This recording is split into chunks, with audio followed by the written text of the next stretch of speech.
maanisha kutembea na Mungu.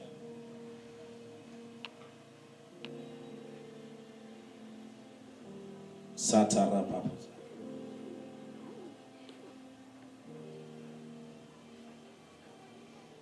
Mwanzo sura ya 5 mstari wa 22.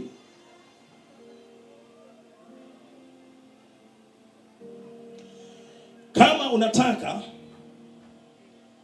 kuona mambo yanabadilika kwenye maisha yako, maanisha sana kutembea na Mungu. You really need to be serious. Unahitaji kumaanisha kutembea na Mungu. Jambo la kwanza, saidia kusoma Mwanzo 5:22. Twende msomaji, mpate msomaji tu haraka haraka. Muda umeshaenda sasa, saa 9 kasoro. Ndio dakika. Henoko akaenda pamoja na Mungu baada ya kumzaa Methusela. Ndio. Miaka 300. Twende. Akazaa wana waume na wake. Siku zote za Henoko ni miaka 365. Ndio. Henoko akaenda pamoja na Mungu, naye akatoweka, maana Mungu alimtwaa. Henoka akaenda pamoja na Mungu, akatoweka, maana Mungu alimtwaa. Mtu mmoja nisaidie kusema amina. Amen. Henoko akatembea na Mungu, halafu Mungu akamtwaa. Bwana Yesu asifiwe. Bwana Yesu asifiwe.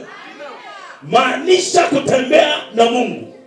Umekana jirani, mwambie maanisha kutembea na Mungu.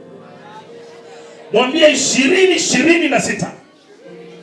Maanisha kutembea na Mungu. Mwambie kama una jirani, wewe mimi ndio mchungaji hapa, nimekuambia wewe kama nikumsumbua, hata kama anaona kama anakaa hataki kusumbulia, tikisa yeye, mwambie mwaka huu mwanangu, maanisha kutembea na Mungu. Tembea na Mungu. Maandiko yanasema Henoko, ukisoma habari ya mtu anaitwa Methusela, yeye hakuwahi kufanya chochote kwenye Biblia. Ila aliwahi, yeye akaishi miaka kadhaa, lakini pia alitembea na Mungu, na katika kutembea na Mungu maandiko yanasema Bwana akamtwaa. Yani he just disappeared. Kutembea na Mungu kwa Henoka kukamfanya kutoweka tu.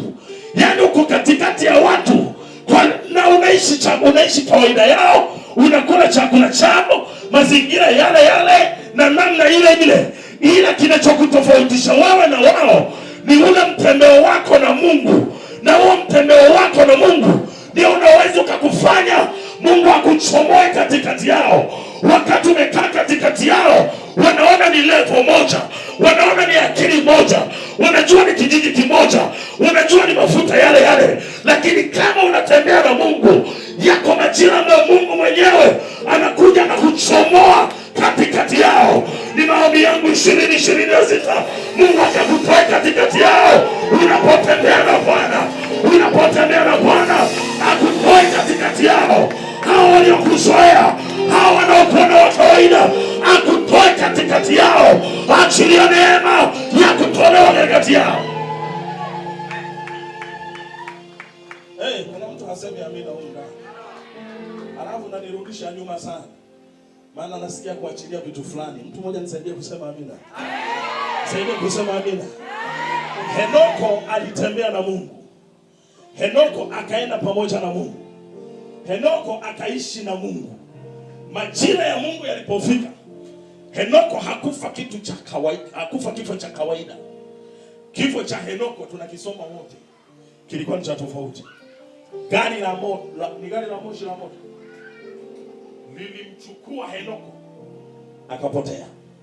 Katika jina la Yesu Kristo ninaachilia neno la kinabii, kukaweko na ajenda ya kimbingu ya kukutoa mahali ulipo, sio kwa njia za kawaida. Mungu ukatoke hapo katika jina la Yesu Kristo, ukatoke hapo katika jina la Yesu aliye hai. Na mtu mwenye imani aseme amina iliyoshiba. Ongeza sauti, sema amina. Piga kelele, sema amina. Sema tena amina. Tembea na Mungu. Mungu anataka nini? Mungu anataka maombi, ingia kwenye maombi. Mungu anataka nini? Mungu anataka dhabihu, ingia kwenye dhabihu. Mungu anataka nini? Mungu anataka nifunge na kuomba, ingia kwenye kufunga na kuomba. Mungu anataka nini? Mungu anataka nimtumikie kwa nguvu. Kulingana na wengine tuko hapa, lakini tunatoka madhabahu mbalimbali. Utembee na Mungu huko uliko. Mimi sina haraka uje hapa. Wewe huko uliko. Hapa watakuja. Hapa wanakuja. Hii ngwe haihitaji we soft. Hebu kusa mtu mwambie, hii kazi haihitaji we soft. Mwambie mtu, hii kazi haihitaji we soft. Watakuzoea sana. Yaani haihitaji we laini. Inahitaji we mbabe. Katika jina la Yesu Kristo, kutembea na Bwana kunahitaji wababe. Kunahitaji watu waliovamilia. Kunahitaji watu waliokushuhudia. Kutembea na Bwana kunahitaji wababe rohoni.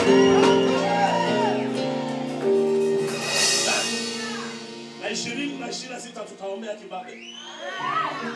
Tutaombea kibabe. Januari hii nataka niende nikaonane na mganga mkuu wa hospitali. Alafu nimwambie nina bima ya watu wote ambao mnawakatia tamaa. Mtu anapokea. Kuna watu wanaponaga wenyewe tu. Yaani anapona mwenyewe tu. Yaani mwenyewe tu. Nani msaidie kusema mimi? Nani msaidie kusema amen? Tembea na Mungu, mtu wa Mungu. Kutembea na Mungu kutakutofautisha na wao. Kutembea na Mungu kutakutoa. Yaani historia yako haitaishia kama ilivyoishia wale. Saidia kusema amen. Jambo la pili, mjua Mungu wako. Ni vizuri kutembea na Mungu na mjua.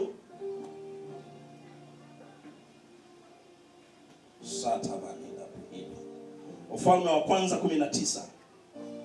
Ufalme wa kwanza 19.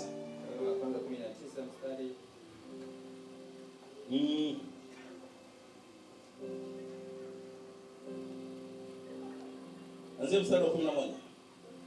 Andiko anasema, akasema, toka usimame mlimani mbele za Bwana. Na tazama, Bwana akapita, upepo mwingi wa nguvu ukaipasua milima, ukaivunja miamba mbele za Bwana. Lakini Bwana hakuwamo katika upepo ule. Na baada ya upepo tetemeko la nchi, lakini Bwana hakuwamo katika lile tetemeko la nchi. Na baada ya tetemeko la nchi kukawa na moto, lakini Bwana hakuwamo katika moto ule. Na baada ya moto sauti ndogo. Elia alipoisikia, alijifunika uso wake katika mavazi yake, akatoka akasimama mlangoni mwa pango. Na tazama, sauti ikamjia kusema, unafanya nini hapa Elia? Akasema, nimeona wivu mwingi kwa ajili ya Bwana Mungu wa majeshi, kwa kuwa wana wa Israeli wameyaacha maagano yako na kuzivunja madhabahu zako na kuwaua manabii wako kwa upanga. Nami nimesalia mimi peke yangu, nao wanitafuta roho yangu. Nena Mungu unayemjua. Sio, unanielewa? Tembea na Mungu unayemjua. Ana uwezo wa kufanya mambo yapi? Elia alikuwa miongoni mwa watu waliomjua Mungu wao.